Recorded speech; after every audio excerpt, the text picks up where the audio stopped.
based on number one hypothesis that Malay are facing a disadvantage.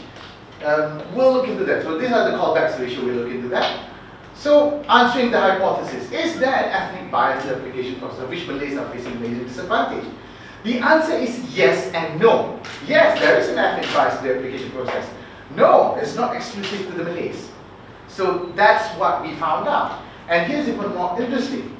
The most discriminated are actually Indians, for both male and female. In the case of female, the most discriminated if you're a female Indian lady, or if you're a male Malay lady who has a tudung. As you can see here, wearing a tudung and not wearing a tudung, not wearing tudung and wearing a tudung. So it's very clear.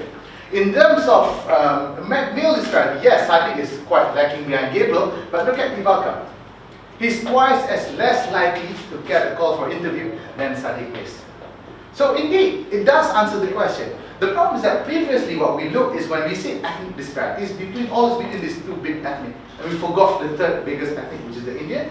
And we found out, oh, so it's not just unique to the Malays. So we're not, I'm an ethnic Malay, so we're not that special lah. So we found out. So that's the thing. And this is where policy makers and opinion makers might want to take note about that. And second of all, wearing a hijab or tudung is a factor in securing job interview. The answer is a clear yes, as the graph shows you. Because number one, as you can see, the callback rate differs. So it may be, in terms of percentage, may not be that much. But when you calculate it in regards of stats, not wearing a tudung has a 40% advantage in the number of callbacks that you get for this particular amount that we take.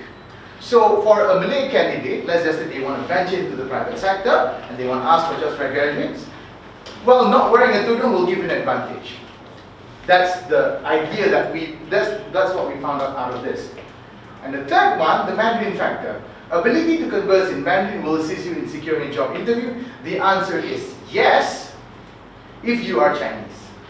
That's it. Because what we found out is that the Mandarin prerequisite, number one, again, the same trend as before. But number two, what we notice is that 70% of the companies that ask for Mandarin prerequisite will only call these two candidates, with Nicola the highest. Only 30% are willing to go out of these two ethnic candidates, means out of the ethnic group. So 70% out of the Mandarin pre-required companies will venture more than just the two candidates that we sent out. So we'll give you an advantage if you're not of a Chinese ethnic. Yes, but it's very limited. So that's the thing that we want to push forward.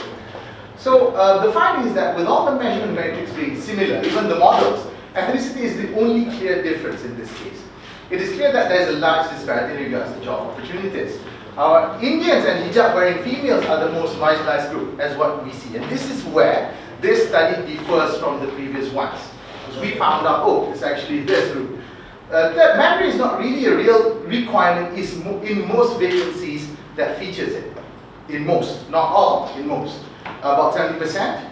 Our study isolates the usual excuses which employers use when confronted with such accusation. Not being able to converse well, can't speak Mandarin, not willing to work long hours, etc. Because if you can't get called for an interview, no way they will know that you can't do all of this. So that's the thing.